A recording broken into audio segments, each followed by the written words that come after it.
Hoy vamos a empezar a meternos un poquito en lo que es el sistema financiero, que es algo nuevo. La idea es empezar de a poco.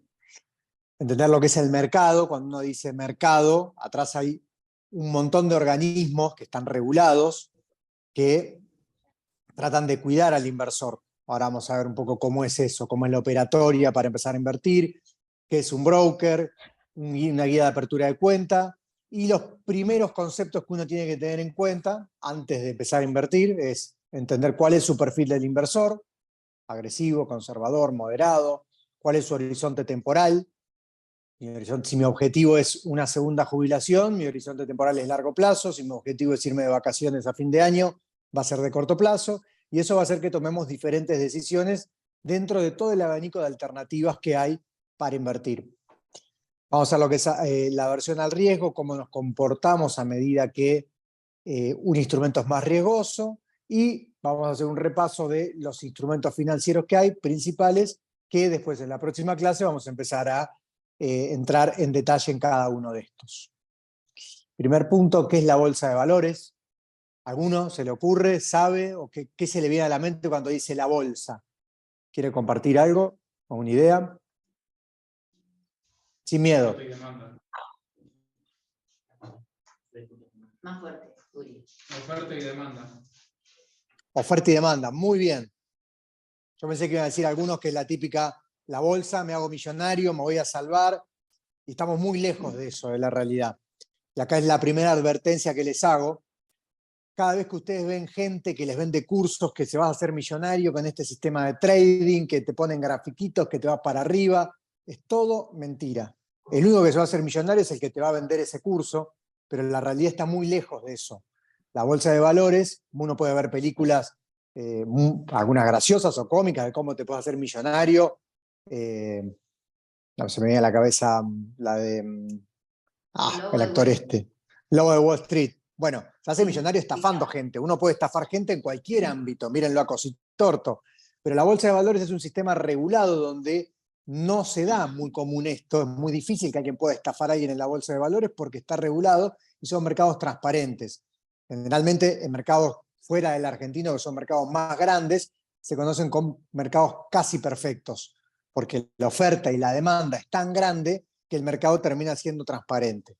En mercados chicos y donde hay muchas regulaciones como el nuestro, aparecen ciertas imperfecciones de mercado, bueno, y hay otras cosas que se pueden ir viendo. Pero el concepto principal es que la bolsa de valores es una institución privada, está regulado, el mercado criptomonedas no está regulado, el mercado de las apuestas no está regulado, el mercado de los cositortos y esos que te prometen retornos extraordinarios no está regulado.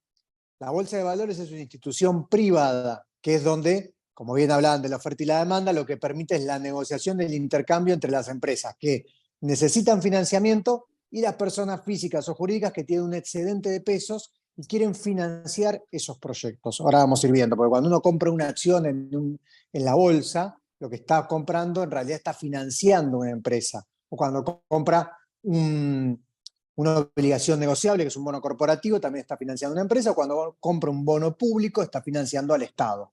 Pero en definitiva es la unión donde personas que buscan un rendimiento con excedente de pesos a cambio de empresas o el Estado que busca financiamiento. Todo eso tiene un interés pactado, de la misma forma que cuando hacemos un plazo fijo, le das la plata al banco, el banco te va a pagar un interés. El interés que te va a pagar el banco después van a ver que es mucho más bajo que el de los instrumentos financieros que se pueden operar en la bolsa.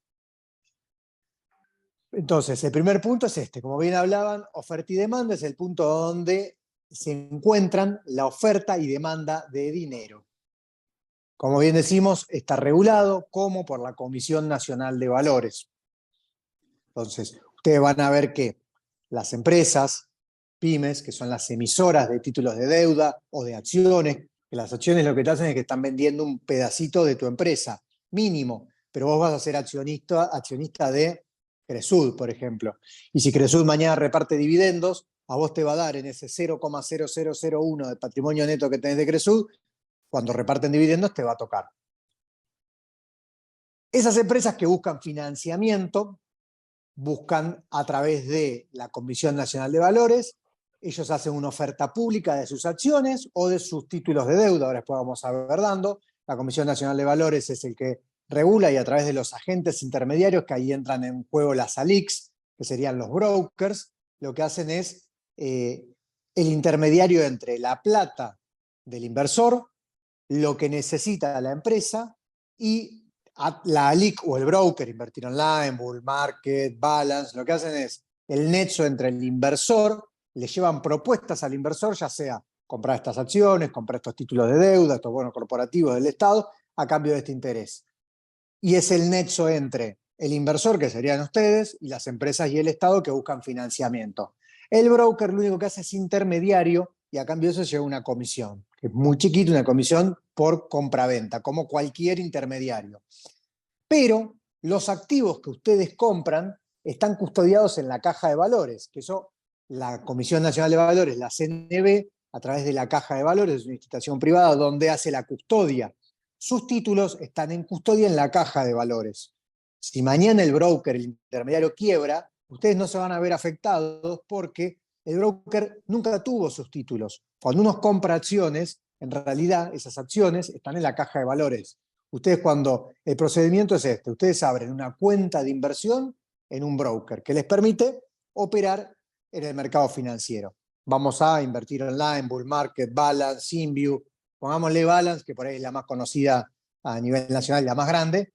Balance va a ser el intermediario, lo que hace es, ustedes, personas físicas, abren una cuenta de inversión, que va a tener una cuenta comitente, si alguno ya operó fondos comunes de inversión en el banco cuando abren para poder operar los fondos comunes de inversión del banco, abren una cuenta comitente, que en realidad es un clic que hacen en el home banking.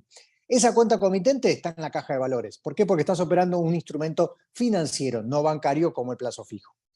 Para operar ustedes los fondos comunes de inversión en el banco, necesitan la cuenta comitente, que en el home banking la hacen con un clic. Acá, para operar este otro abanico muy amplio de instrumentos que hay en el mercado financiero, necesitan una cuenta en un broker. Vamos a ponerle ya el ejemplo hoy, Balance va a ser, pero cada vez que digo Balance es el broker. Balance te abre una cuenta comitente, que esa cuenta comitente en realidad lo que hace es la vincula con el CBU del titular. La única forma que ustedes puedan ingresar o retirar dinero al broker es a través de su cuenta bancaria, su CBU. No pueden depositar un cheque de tercero, ni depositar efectivo, ni una transferencia a un tercero. La única forma de ingresar y retirar dinero del broker es a través de transferencia del mismo titular. Tiene que estar bancarizado, tiene que estar en blanco esos ingresos, y ustedes lo envían al broker. El broker es un intermediario, ustedes desde el broker pueden operar todos los activos financieros. Vamos al ejemplo más fácil, comprar acciones, ¿no? Vamos al ejemplo de Cresud, compro acciones de Cresud, transfiero 100.000 pesos de mi cuenta del Santander a la cuenta Santander de Balance del broker. Mi plata quedó en efectivo en el broker. Con ese efectivo de broker yo entro a mi página como si fuese la de Home Banking, me entra a la página de Balance y desde ahí lo que hacen es operar los activos financieros. Por ejemplo, me compro 100.000 pesos de acciones de Cresud. En el broker me va a mostrar que tengo los títulos de Cresud, pero en realidad esa cuenta comitente que yo creé está en caja de valores. El broker me va a mostrar la pantalla, pero en realidad esa cuenta comitente que yo tengo está en caja de valores custodiada por la CNV. El broker es un intermediario, como bien digo, si mañana el broker quiebra, siempre los cuatro grandes, recomendamos moverse entre los cuatro grandes que son Balance, Bull Market, Invertir Online y InView, que es la app nueva de inversiones de Banco Galicia. Hay un millón más, pero hay algunos, pasó hace poco en Rosario, de un broker nuevo que abrió, que nunca les enviaba los informes de la caja de valores y operaba. Ustedes van a ver que cuando abren la cuenta de inversión en Balance, por ejemplo, cada día que cerraron las operaciones les va a llegar un mail de Balance con el resumen de las operaciones. Pero el más importante es que le va a llegar un mail de resumen de caja de valores, con el número de la cuenta custodia, que es la cuenta que tienen en Balance, y las operaciones que tienen y los títulos que están depositados en caja de valores. Si ese mail no les llega, sospechen. Como bien les digo, estos cuatro brokers que son los principales que recomendamos, automáticamente te llegan esos mails, pero hubo estafas que pasaba esto.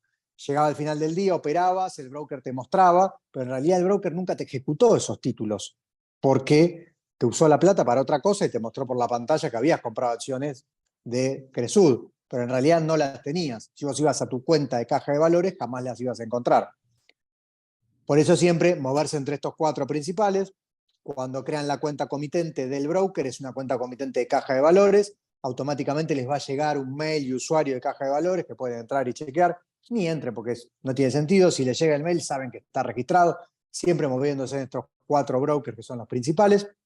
Hay algún otro más, pero trabajan más con empresas, Alaria, PPI. Para personas físicas son estos 4 los mejores y los más importantes. Entonces, desde su cuenta de inversión, me transferí del Santander 100.000 pesos a Balance. Desde Balance, que es el broker, compré acciones de Cresud. El broker me las va a mostrar. Si mañana quiero venderlas, desde el broker las puedo vender. Y el efectivo me lo puedo volver, que yo hice, me gané 500.000 pesos, me lo mandé a mi cuenta del banco. Y lo retiré por banco. Siempre, la única forma de ingresar y retirar plata para invertir en el sistema financiero es a través del banco. Como bien les digo, es un sistema que está muy controlado, regulado, está garantizado por la Caja de Valores, que tiene en custodia los títulos, y tengan en cuenta esto, plata que tiene que estar en blanco y bancarizada, a nombre de ustedes. Si quieren pueden hacer una cuenta comitente con un cotitular, con su pareja, entonces pueden vincular las cuentas de los CBU de los dos y pueden enviarse y retirar de los dos. Cuentas bancarias, tanto en pesos como en dólares. Sí. ¿Esos movimientos bancarios están afectados por el impuesto al débito y los créditos? Depende de la situación de cada uno. Por ejemplo, si vos sos empleado en relación de dependencia y tenés una cuenta sueldo, no te afecta el impuesto al débito y crédito. Si sos monotributista y tenés una caja de ahorro, tampoco. Ahora, si tenés una cuenta corriente, o sea, emitís cheques y usás una cuenta corriente por tu actividad comercial, vas a tener el impuesto al cheque. Si sos monotributista, puedes pedir la reducción del 1,2 al 0,005.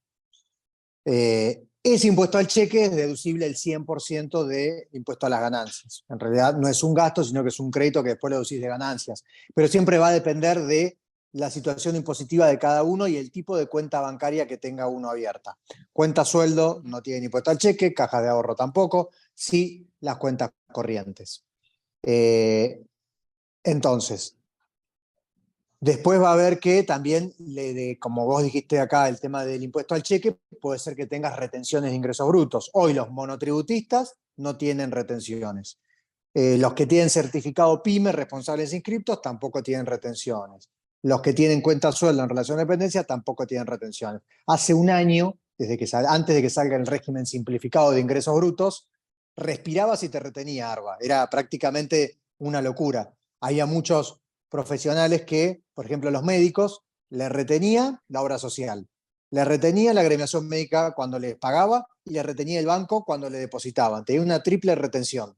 Y el tipo tenía que pagar el 3,5% de ingreso bruto, pero le habían retenido el 10%. Siempre iba a perder plata con Arba. Entonces, bueno, en esos casos siempre pierden. Desde que existe el régimen simplificado, ya no te retienen. Y desde que existe el certificado PYME, a los responsables y criptos tampoco les retienen. Inclusive está la posibilidad de convenio multilateral que tampoco les retienen. Eso por suerte cambió, porque los movimientos sí, en los que tienen actividad comercial a nombre de su unipersonal, les venía afectando. Ahí Matías también hacía mención el tema de los bancos, que hay bancos que te permiten operar. Respecto a las comisiones, depende mucho del banco, generalmente sí son un poco más caras, también lo que pasa es son mucho más limitados en los instrumentos que vas a poder operar. Esas dos alternativas que suelen ser un poquito más caros y que el abanico te lo reducen, por ejemplo, si quieres operar contra dólares algún instrumento y demás, suelen hacer mucho más atractivo operar en un broker que directamente en el banco. Pero para alguna persona en particular que por ahí lo que comentaba Mariano en la parte impositiva le afecta demasiado y va a hacer operaciones muy cortas, puede ser una alternativa. Si quieres, después al final nos cuentan cada uno su situación y le decimos qué le conviene o ya van a saber qué van a tener en cuanto a lo impositivo. Lo de las comisiones de los bancos, la verdad que te matan las comisiones y como dice Jean, podés operar el 15-20% de los instrumentos que puedes operar en un broker. Y la comisión del broker, como tiene mucho más volumen, la comisión es mucho más baja. Sigamos. A ver qué más tenemos por acá. Instrumentos del mercado de capitales. Vamos a ver una clasificación. Esta es una parte un poco teórica que hay que saberla, pero vamos a tratar de ir viéndolo con ejemplos.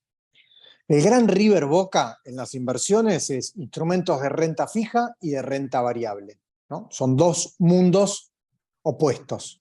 Renta fija son los bonos, renta variable son las acciones. Esa es la primera gran definición donde se separa todo. Renta variable son acciones y yo tengo incertidumbre total sobre lo que va a pasar. Yo puede ser que compre acciones de Mercado Libre y Mercado Libre en 2 años explota y me hice millonario, o que Mercado Libre salió una empresa nueva que lo pasó por encima y quebró Mercado Libre y perdí todo. Tengo incertidumbre, es variable. Por eso es renta variable todo lo que es acciones y CDRs. Renta fija son instrumentos que me permiten tener certidumbre en cuanto al rendimiento que voy a obtener, porque son instrumentos que están pactados, el tipo de interés y el horizonte temporal. Entonces, depende de cómo se determina el flujo de fondos, voy a determinar si son renta fija o renta variable. Si vamos a lo que es bonos, un instrumento como un bono, que puede ser un bono del Estado, un bono corporativo, también esa es la otra definición. Cuando uno compra un bono, es un instrumento que me dice, vos vas a cobrar este bono en el año 2025, vas a cobrar el capital y cada 3 meses yo te voy a ir pagando un cupón de interés de tanto porcentaje. Entonces es renta fija, porque el rendimiento está fijo y yo tengo certidumbre de compré ese activo y sé cada tantos meses cuánto voy a cobrar de interés. En las acciones es todo variable. Después vamos a ver que hay algunas acciones que pagan dividendos, hay empresas que históricamente pagan dividendos constantes y en las mismas fechas, pero después no me quiero meter en detalles de la clase que veamos todo lo que es renta variable. Entonces, depende de cómo determinamos el flujo futuro. Si es el flujo, yo tengo certidumbre, va a ser instrumento de renta fija, incierto es renta variable. Dependiendo del emisor, como hablábamos recién, no es lo mismo un instrumento que lo emite el gobierno que lo emite Cresud. Volvamos a Cresud. Cresud es una empresa que vos podés comprar acciones de Cresud, pero también podés comprar deuda de Cresud. Por ejemplo, Cresud es dueño de IRSA. IRSA es la empresa que es dueña de todos los hoteles, el Yao Yao, los shoppings, todos los shoppings de Argentina, las torres de oficinas en Capital. Cada vez que hace un proyecto de inversión, que son capital intensivos, necesita mucha plata y la va a recuperar en largo tiempo de años, los mercados internacionales están cerrados para las empresas argentinas, entonces no tienen otra posibilidad que, para financiar sus proyectos, es hacerlo vía deuda. Entonces emiten deuda, emiten bonos corporativos a cambio de un interés que van dando. Entonces esos bonos del sector privado son los bonos corporativos, son empresas generalmente capital intensivas, empresas que emiten bonos corporativos, bueno, puede ser Cresud, IRSA, Pampa Energía, Transportadora Gas del Norte, YPF. ¿qué más? Sí. YPF también.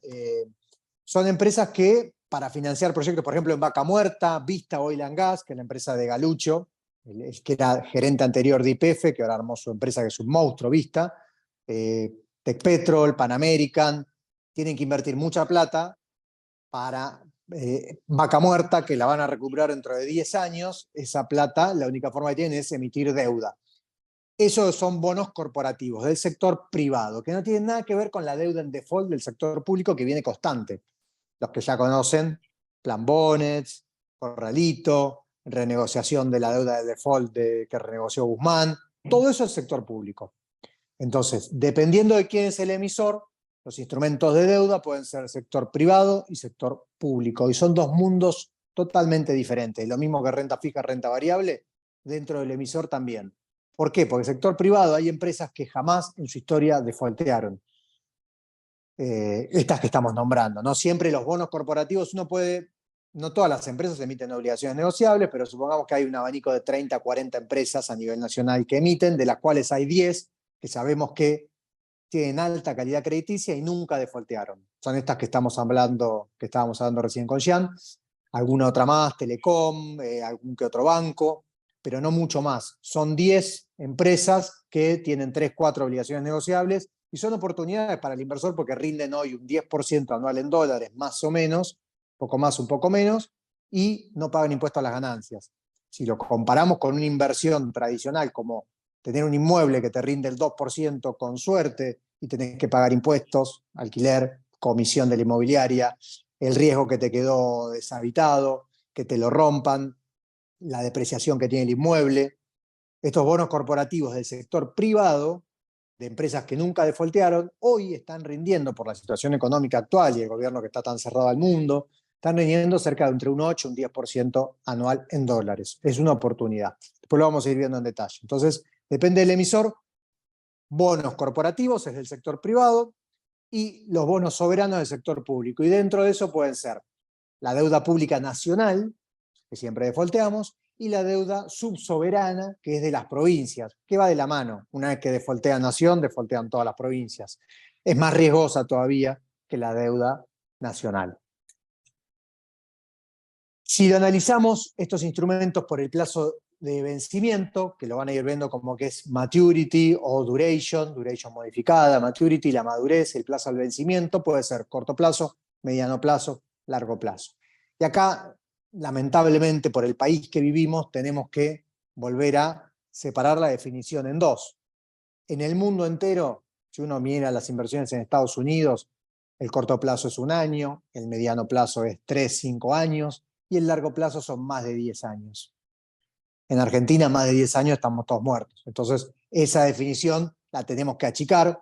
El corto plazo en Argentina son 3 meses, el mediano plazo es hasta 1 año, y el largo plazo es más de 1 año, por el nivel de incertidumbre que vivimos.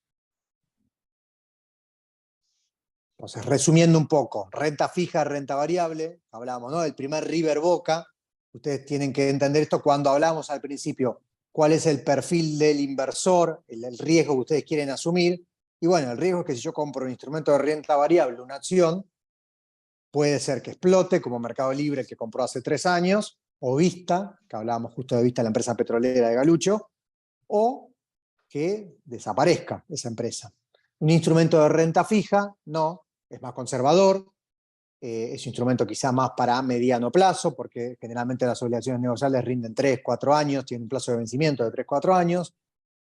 La clase de hoy es como una definición de esta gran dualidad que tenemos entre renta fija y renta variable, y cuando uno arma una cartera global, si yo quiero a largo plazo y tengo una gran propensión por el riesgo, bueno, mi cartera va a ser 100% renta variable.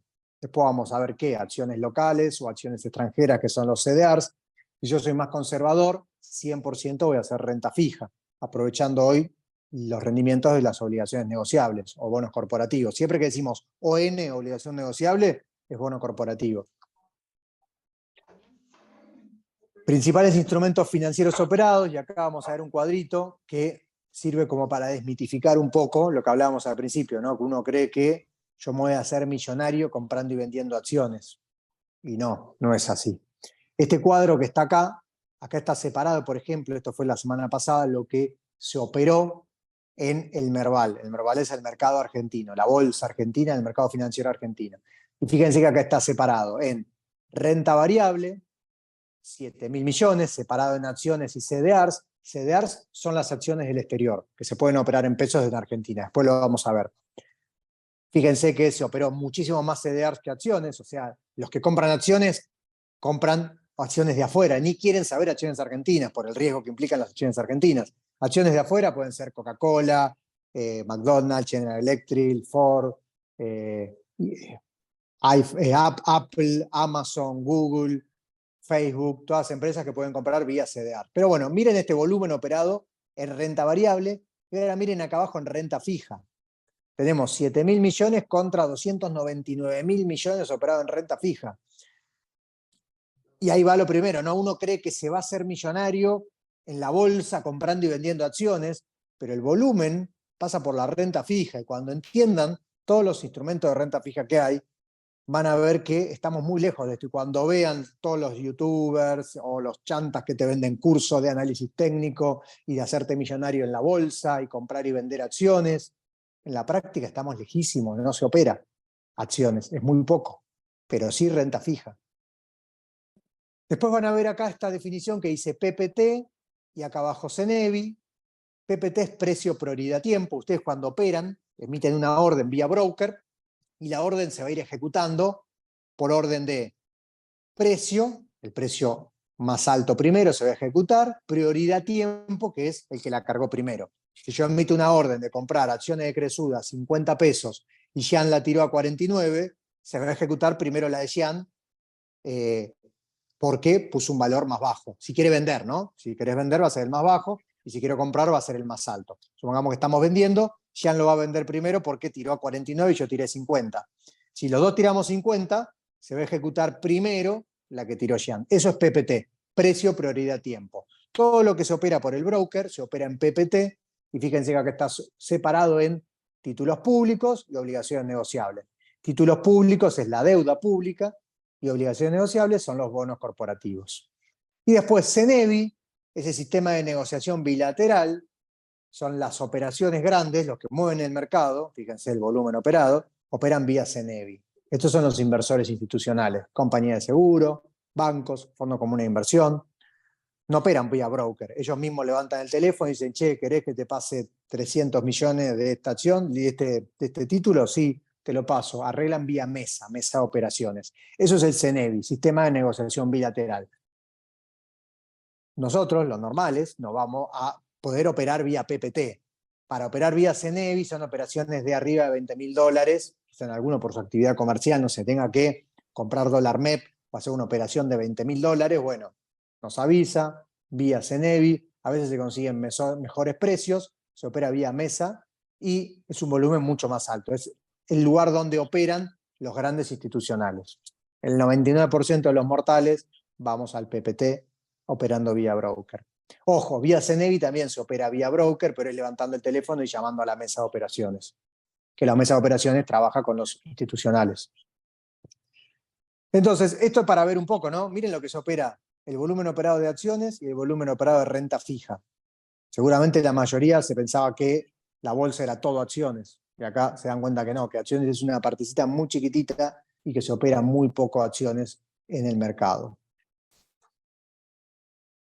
Y si miramos un poco el abanico, ¿no?, de todos los instrumentos que hay, vamos a ver un poquitito cada uno y después en cada clase vamos a ir profundizando y viendo ejemplos de cada cosa, ¿no?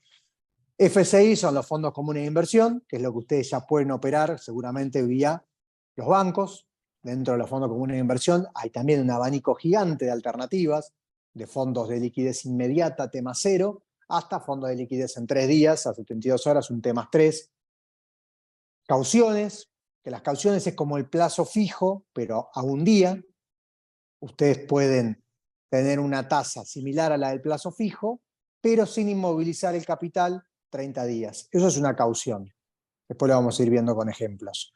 Bonos, que dentro de los bonos, cada vez que hablamos de bonos, generalmente decimos bonos soberanos del Estado, y cuando hablamos de bonos corporativos vamos a hablar de ONs. Generalmente van a ver, ON es un bono corporativo obligación negociable. Cuando decimos bonos solo, son los bonos soberanos. No solo nosotros, sino en cualquier libro o diarios, revistas de donde lean, generalmente se pone así. Bonos, salvo que siga bonos corporativos, son bonos del Estado. Y ONs son bonos corporativos, deuda privada. Las letras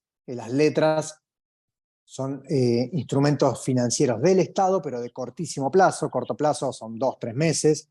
Por ejemplo, si escucharon hablar de las LEDs, las LECER, después lo vamos a ir viendo con ejemplos. Son instrumentos para el corto plazo. En su momento ¿sí? las LEVAC fueron muy conocidas, tal vez ahí también le suenen. Pero Sí, las LEVAC fue los que después en la época de Macri se reperfiló. Quizá alguno quedó enganchado en eso o estuvo en algún fondo común de inversión que tenía las LEVAC y salió bastante perjudicado porque tuvo un reperfilamiento y un problema que tienen los fondos comunes que a la larga uno puede terminar perdiendo por el riesgo de los fondos comunes de inversión. Las ON que hablábamos recién, los bonos corporativos, que son las empresas que necesitan deuda y a cambio de eso te dan un interés. Y está fijo el interés que te dan y el plazo que te lo van a ir pagando. Por eso hablábamos de renta fija. Y estos últimos dos, acciones y CDRs, que son renta variable. Acciones son las acciones argentinas y los CDRs son certificados de participación de empresas del exterior. El CDR en realidad es que ustedes con pesos pueden comprar una acción de Microsoft, Google, Adecoagro, Vista, que Vista Oil and Gas no es una empresa argentina, es mexicana, pero explota vaca muerta. Mercado Libre es una empresa igual que Globan, los unicornios argentinos, nunca cotizaron en Argentina. Miren el genio de Galperin, muy vivo, la empresa empezó a funcionar y en vez de salir a la bolsa de Argentina, dijo, no, ¿para qué? Yo me voy al Nasdaq. Y presentó su empresa, pasó todos los requisitos que tiene y salió a cotizar en el Nasdaq. Obviamente es un monstruo. Globant, lo mismo. Bioceres, lo mismo. La empresa que hace todo lo que es las semillas que son resistentes a la sequía. Una empresa de Rosario que empezó como una pyme familiar y hoy cotiza en el Nasdaq. Bueno, todas esas empresas extranjeras se pueden operar vía CDRs y vía pesos. Uno con pesos compra un certificado de participación de esas empresas. ¿Por qué un certificado de participación? Porque compra una partecita de esas empresas. ¿Y por qué una partecita? Porque, por ejemplo, una acción de Amazon te sale $1.500. Bueno, si tenés que comprar $1.500, estamos hablando de 600.000 pesos. Ningún inversor, pequeño inversor, va a poder comprar una acción de Amazon a 600.000 pesos. Entonces, los certificados de participación de empresas extranjeras tienen ratios de conversión, que son estos CDRs. Que lo que hacen esos ratios de conversión es achicarlo. Por ejemplo, Amazon es creo que 112 o 114 a 1. Entonces, un CDR es un 112avo de esos 600.000 pesos que es la acción afuera de Amazon. Y hace que sea más accesible para el inversor, el pequeño inversor. Después vamos a ir viendo esto en pequeños detalles. Pero bueno, el abanico de instrumentos que hay son estos. El fondo común de inversión, que después lo vamos a ver bien en detalle en una clase, pueden ser de renta fija o de renta variable. Instrumentos de renta fija son las cauciones, que es el plazo fijo de corto plazo, bonos del Estado, letras, que son bonos pero de corto plazo, y ONs, que son los bonos corporativos, que es la deuda privada. Y después los últimos dos de renta variable, acciones y CDRs. ¿Cómo es la operatoria para empezar a invertir? Bueno, vamos a hacer una pausa acá, si alguno quiere hacer alguna pregunta o algo, alguna duda que haya quedado. No, la pregunta, ¿los años electorales como esto complican mucho la operación de la bolsa? Sí y no. Porque toda crisis es una oportunidad. Por ejemplo, las acciones argentinas, si uno mira el gráfico, después cuando veamos lo que son las acciones y ven cómo están cotizando ahora los valores, uno ve el gráfico y hace así, hoy están acá abajo. Si uno lo mide en dólares, están regaladas. Pero bueno, si se empieza a vislumbrar un cambio de gobierno y que el gobierno que viene va a apoyar a las empresas en vez de perjudicarlas, va a abrir el mercado para que puedan tener financiación de afuera y puedan generar más proyectos y crecer, y las empresas tienen todo para subir. Un montón de empresas que hoy tienen balances sólidos a pesar de la situación que están viviendo. Ahora, ¿tienen riesgo? Sí, ya pasó las elecciones anteriores, cuando Macri pierde, la semana anterior hubo un banco de afuera que presentó un análisis donde daba ganador a Macri, y en ese análisis las empresas iban a empezar a crecer, y esa última semana las acciones habían volado un 40%, y cuando perdió Macri, que se pensaba que podía ganar, de un día para el otro caen un 70%. O sea, para entender el riesgo que es renta variable, el que tenía comprado acciones de un día para el otro porque cambió un gobierno, perdió un 70% de sus inversiones.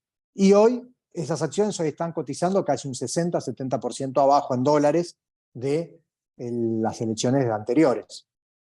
Eso se puede invertir y como cayó de golpe, puede volver a subir de golpe de acuerdo a lo que pase. No quiero hablar de cuestiones políticas porque nosotros somos apolíticos, pero sí analizamos los distintos escenarios de acuerdo a los resultados posibles que pueden pasar.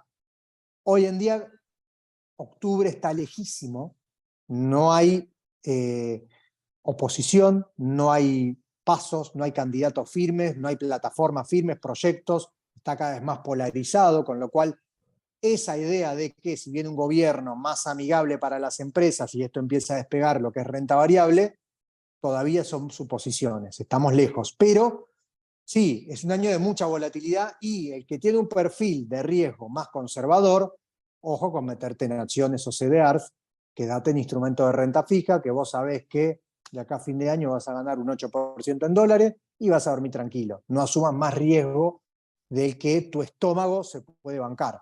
Siempre cuando hablamos de perfil de riesgo, después le vamos a pasar ahí un link para que ustedes contestan unas preguntas y hacen el test del inversor y de acuerdo a esas preguntas que contestaron te sale su perfil es conservador, moderado, arriesgado. Eso hay que volver a hacerlo varias veces porque una cosa es la teoría antes de invertir y otra cosa es cuando empezás a invertir y el verdadero factor que yo digo es el dolor de panza. ¿Cuánto te duele la panza cuando caen tus acciones y ves que tu comitente por ahí cayó un 10% en un día? Si podés dormir o no, si te duele la panza, ese es el indicador de tu factor de riesgo, más que el test, que las preguntas que hagas. Todo eso se va viendo cuando uno empieza a invertir con el tiempo. Siempre decimos empezar de a poco, invertir de a poco, conocer los instrumentos y conocerse ustedes. Ustedes en serio hasta dónde quieren asumir riesgo o no. Uno de los grandes problemas cuando uno empieza a invertir es que subpondera el riesgo. Uno cree que generalmente es más arriesgado de lo que es. Y lo peor que te puede pasar es que cuando empezás a invertir te vaya bien, porque pensás que esto va a ser siempre así, y de golpe cuando se te cae, te querés morir.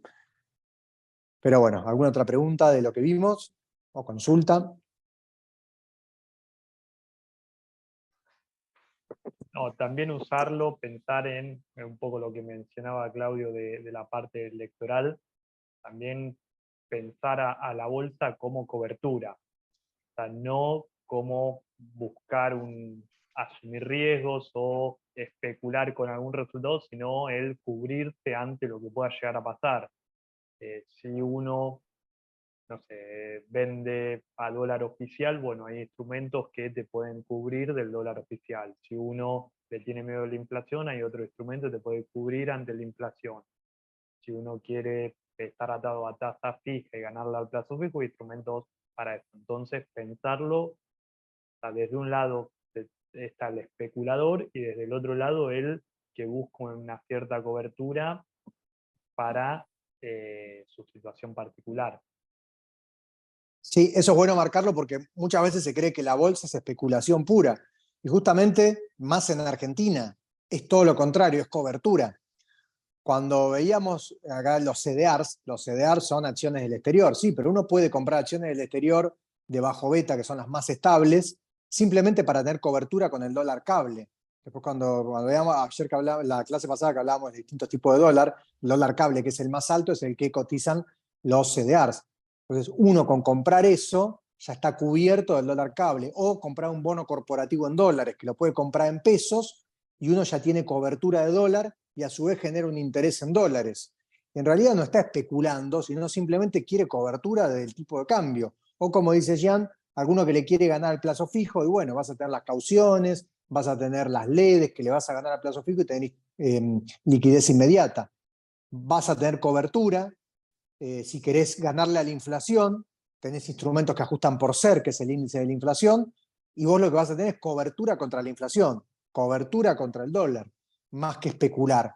Entonces entender eso, que esto no es especular, timba, sino es gran parte cobertura. Operatoria para empezar a invertir. Lo principal, abrir la cuenta en la sociedad de bolsa, como hablábamos recién, vamos al ejemplo de Balance, abren la cuenta en Balance, después les pasamos, tenemos instructivo de cómo abrir la cuenta, siempre generamos, decimos, recomendamos abrir cuenta en 1 o 2 brokers, no tienen ni costo de apertura ni mantenimiento. Las comisiones es lo mismo en todos los brokers, y después es cuestión de que uno vea cuál plataforma es más amigable. Hoy Balance es una de las más amigables, Inview y la de Banco Galicia, para el que recién arranca también, se puede manejar todo desde el celular en las dos.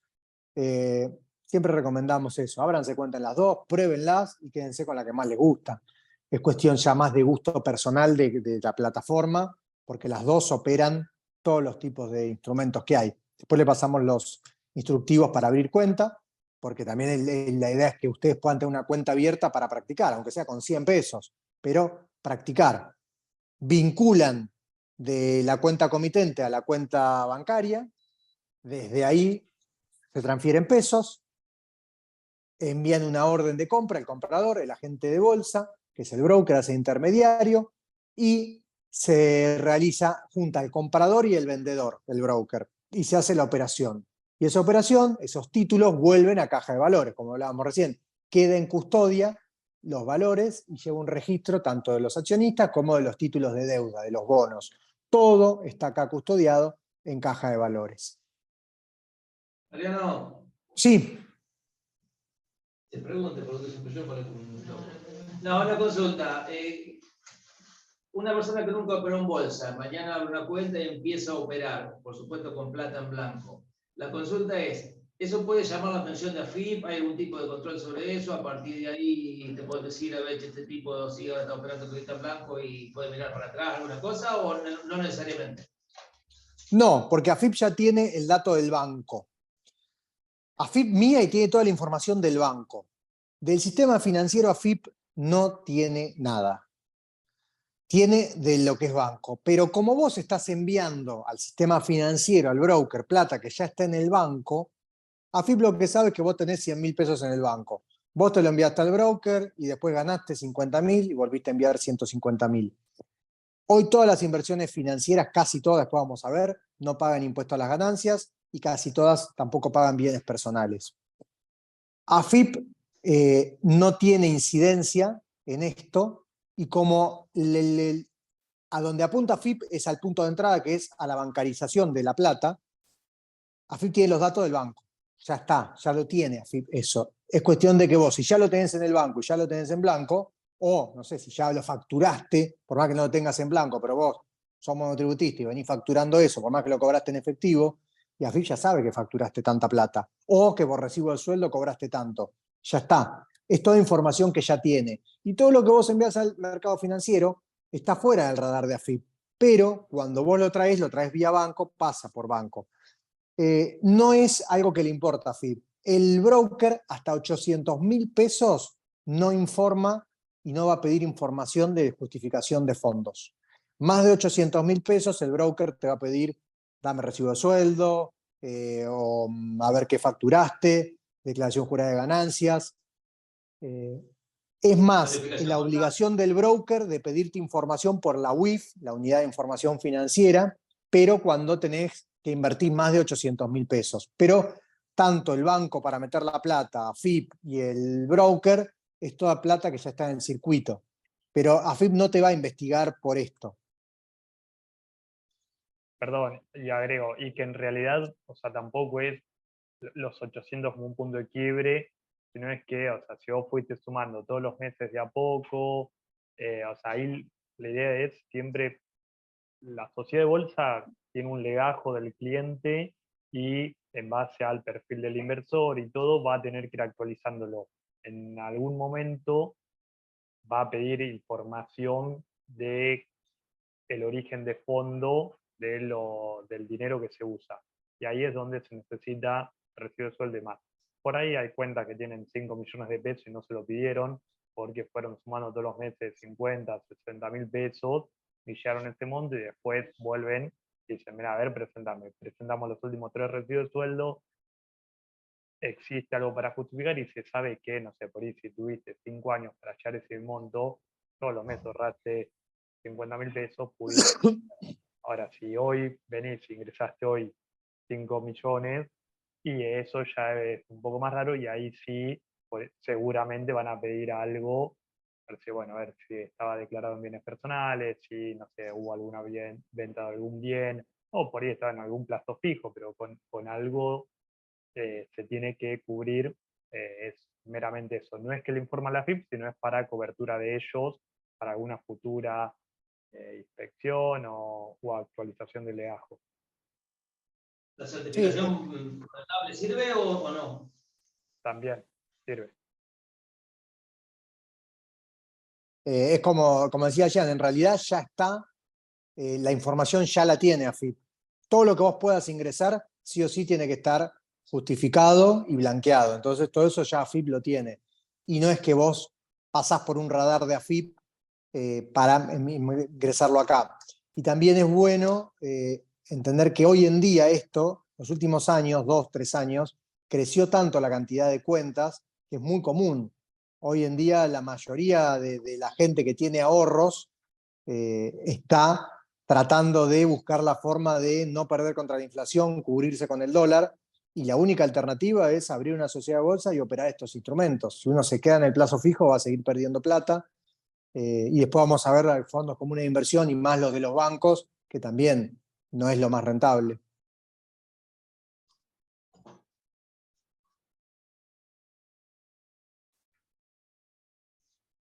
Bueno, siguiendo acá lo de qué es un broker, que era el ejemplo que veníamos diciendo, Balance en este caso, es el intermediario entre el comprador y vendedor.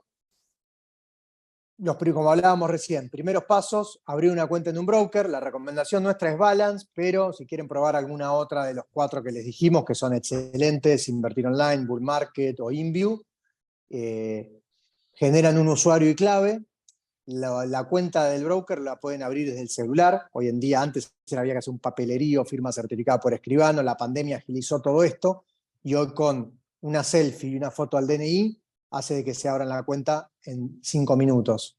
Exactamente igual que Sí. cuenta DNI, que Mercado Pago, digamos, termina siendo una billetera virtual, digamos, muy similar a cualquiera otra, no cambia la complejidad de la apertura. Bueno, después de eso, hablamos del famoso de generar el usuario clave, una clave de operaciones de 4 dígitos, por una cuestión de seguridad, además de su usuario y clave, va a tener una clave de operaciones. Cada vez que hacen una orden de compra o venta, ponen otro código de 4 dígitos.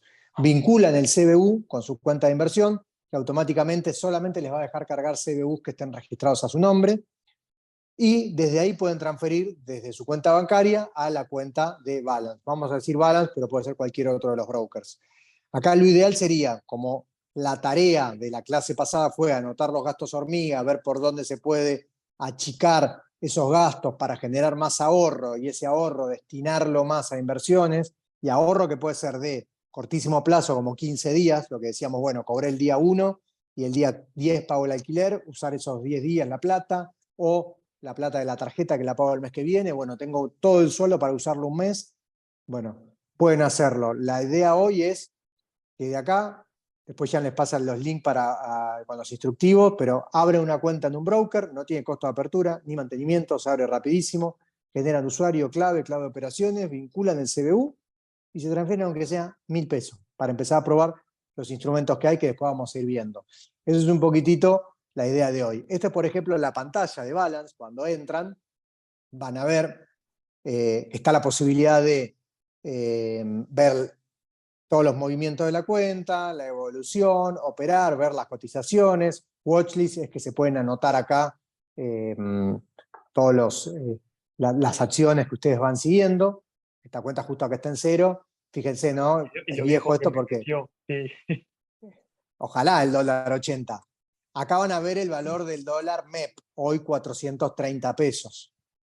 Acá, esto fue hace 2 años nada más. Miren la locura, ¿no? Si uno hubiese comprado dólar MEP hace 2 años a 80 pesos, hoy la ganancia que tendría. El plazo fijo jamás te va a igualar esta ganancia por la cobertura del dólar.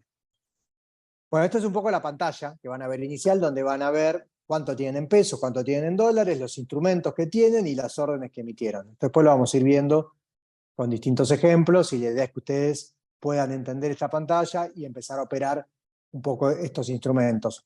El siguiente paso, después de abrir la cuenta o al mismo tiempo, es hacer el perfil del inversor. Esto en la página del broker o en la página nuestra tienen un link para contestar estas 7, 8 preguntas, y les va a dar, como decía, un perfil de riesgo tentativo.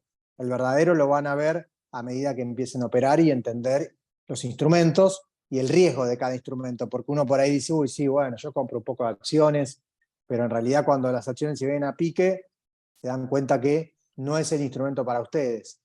Y después vamos a empezar a ver este tipo de gráficos. Esto es el ABC para entender todo tipo de instrumento financiero. Este gráfico donde abajo van a tener riesgo y acá rentabilidad.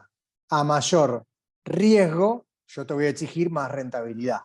Y esta curva es la curva, la frontera eficiente de cada instrumento, donde a medida que vos me des un poquito más de riesgo, el instrumento, pues vamos a, por ejemplo, un bono corporativo, hablábamos recién de IRSA, que va a hacer un proyecto nuevo, no sé, voy a armar un edificio de oficinas y necesito plata. Si yo voy a emitir un título de deuda a 2 años, el riesgo va a ser más corto porque el plazo de recupero es más chico. Pero ya un proyecto a 10 años en Argentina, el plazo de devolución es más largo, con lo cual el riesgo es más alto. Yo te voy a exigir un rendimiento mucho más alto porque el riesgo y la incertidumbre es más grande. Entonces, esto es para todo instrumento financiero, siempre va a ser riesgo, rendimiento. A mayor riesgo, yo te voy a exigir más rendimiento. Va a haber un punto que se convierte cóncava porque por más que me des muchísimo más rendimiento, yo no te voy a aceptar más riesgo, porque sería una locura. Entonces va teniendo una forma cóncava. Generalmente, el comportamiento de los inversores se mueve de esta manera. Y después cuando analicemos la curva de rendimiento de, por ejemplo, los bonos corporativos, vamos a ver que por ahí, no sé, YPF está por acá arriba, y te rinde más, porque está el riesgo de la intervención del Estado quizá en YPF, que hoy, por ejemplo, el presidente de YPF es un dirigente de la Cámpora que no tiene ni idea de lo que es el sector, y el anterior era Galuccio, que hoy se fue y generó una empresa que es Vista. Después vamos a ver el ejemplo de Vista y del sector. Y empresas más seguras como Tecpetrol, por ahí Pan American, tienen un rendimiento más bajo, pero también el riesgo es más bajo. Por ejemplo, directamente han cancelado la deuda en dólares cuando el gobierno les dio la posibilidad de refinanciarlo. Empresas como Tecpetrol o Pan American dijeron, no, yo te pago al inversor, lo voy a cuidar y le pago de contado en dólares por anticipado. Esa diferencia de empresa es diferencia de calificación de riesgo, de historia, y eso hace que una rinda más que otra. Después lo vamos a ir viendo en detalle. Pero entender este grafiquito. Todo activo financiero, a mayor riesgo, mayor rentabilidad, mayor rendimiento. Horizonte temporal, como hablábamos recién, va a depender del objetivo de inversión, de lo que hablábamos al principio, entre 1 o 3 años, más de 3. Siempre en Argentina, todos estos plazos, que es la teoría, se achican. Y cuando uno arma una cartera de inversión, acá va a tener que entender, como al principio empezamos hablando que renta fija, renta variable era el River Boca, ¿no? Decir, bueno, no es que o invierto en renta fija o invierto en renta variable. ¿Cómo voy a distribuir la cartera en qué porcentaje le voy a asignar a renta fija y qué porcentaje le voy a asignar a renta variable? Va a determinar también el horizonte temporal. Cuanto más corto sea el horizonte temporal, acá está en años, esto sería el óptimo, ¿no? Voy a tener que asignarle mayor porcentaje a renta fija por la volatilidad que tiene renta variable. Supongamos que me tocaron 3 años que se vino a pique el mercado, yo estaba invertido 100% en acciones y me hice pelota. Si mi objetivo fue de 3, 5 años, bueno, un 70% estuve en ONs o bonos corporativos, que sé que la renta va a ser fija, le gané un 8% anual todos los años, y este 30%, si me fue bien, buenísimo, le gané a la renta fija, pero si me fue mal, compensé esta pérdida de renta variable con esto. A medida que el horizonte temporal es más largo, las acciones pueden tener un mal año, 2, 3 años, pero a la larga el rendimiento, si uno mira históricamente el rendimiento del S&P 500, que son las 500 empresas más grandes de Estados Unidos, a la larga tiene un rendimiento promedio del 10% anual en dólares. Pero si uno mira la foto en fragmentos más chicos, puedes tener años que te cayó un 20% y para que te recupere eso tenés que comerte 3, 4 años. Si vos justo entraste y subió, la historia es diferente. Entonces, en el corto plazo, que hablábamos al principio, corto plazo en el mundo son 3 años, hay que distribuir y asignarle a la cartera más instrumentos de renta fija. Si uno va a decir, no, mi objetivo es una segunda jubilación y voy a largo plazo y me puedo bancar la volatilidad de las acciones y que tener 2, 3 años malos, y 2, 3 años malos es estar mirando 2, 3 años seguidos la cartera y ver que perdés. Hay que entender los instrumentos, tener experiencia también para ver esto y entender su objetivo y cómo son los activos, que saber que a la larga, que si uno le destina 10 años y quedó 100% en acciones, va a tener un rendimiento mucho mayor que si se quedó un 70% en renta fija. ¿Cómo voy a distribuir la cartera en renta fija, renta variable? No solo va a depender de mi perfil de riesgo, sino también del horizonte temporal, que es el otro punto que hablábamos recién. Y la aversión al riesgo, que es el perfil del riesgo, que es donde los invito a que se hagan el test del inversor y de a poquito empezar a invertir muy poca plata como para entender los instrumentos y la volatilidad que tienen los instrumentos. Ver que de repente se acostaron y mañana volvieron y Mercado Libre subió un 10% en un día o cayó un 15% en 2 días. Y ver qué les produce eso, para entender el nivel de aversión al riesgo que tienen ustedes. Y entender que al principio el inversor común subpondera el riesgo. Pasos a seguir, como dijimos, además de abrir la cuenta, definir el perfil del inversor. Si ustedes se hacen el test y les salen que son conservadores, listo, no hay instrumento de renta fija. ¿Sos moderado? Bueno, hace un mix renta fija, renta variable. ¿Sos arriesgado? Andate a renta variable. Definir los objetivos y el tipo de inversión, de gestión. El objetivo puede ser, como decíamos, cambiar el auto, irse de vacaciones, invertir en capital de trabajo para el negocio, tener una segunda jubilación. Y la gestión puede ser activa o pasiva. Por ejemplo, pasiva es yo delego, invierto solo en fondos comunes de inversión. Entonces delego toda la administración en el administrador del fondo común de inversión. Después ya lo vamos a ver en una clase específica. Activo es que yo directamente entro y opero los instrumentos. Definir el horizonte temporal, que hablábamos recién, a cuánto voy a invertir, y fundamental, las necesidades de liquidez, porque por ahí me dicen, no, esto va a largo plazo, y si no te hiciste un fondo de reserva para esas necesidades de liquidez de corto plazo, que siempre recomendamos tener un fondo de reserva, por ahí estás obligado a vender en el corto plazo algo que era a largo plazo y no darle el tiempo de madurez a esa inversión que necesita. Diversificar, fundamental, no poner los huevos en la misma canasta. Optimizar la cartera, que eso después lo vamos a ver, un poco de optimización, que sería buscar el mayor rendimiento para cada activo específico y constantemente controlar la evolución de la cartera y rebalancear. Rebalancear es, yo tengo una cartera de instrumentos balanceado, mitad y mitad, renta fija, renta variable, y de golpe me subió muchísimo las acciones, y por ahí mi cartera me quedó ya, no era 50 y 50, me queda 70 y 30, el rebalanceo es eso, che, bueno, vendo lo que subió las acciones, tomé ganancia, y eso lo vuelvo a equiparar para que quede una cartera acorde a lo que yo planifiqué, 50% renta fija, 50% acciones. Bueno, esos serían los objetivos de hoy y la idea es que hoy, después de esto, perfil del inversor, abrir una cuenta de inversión, vincular las cuentas bancarias, transferirse aunque sea 100 pesos y hacer esto último que dice acá, pasos a seguir.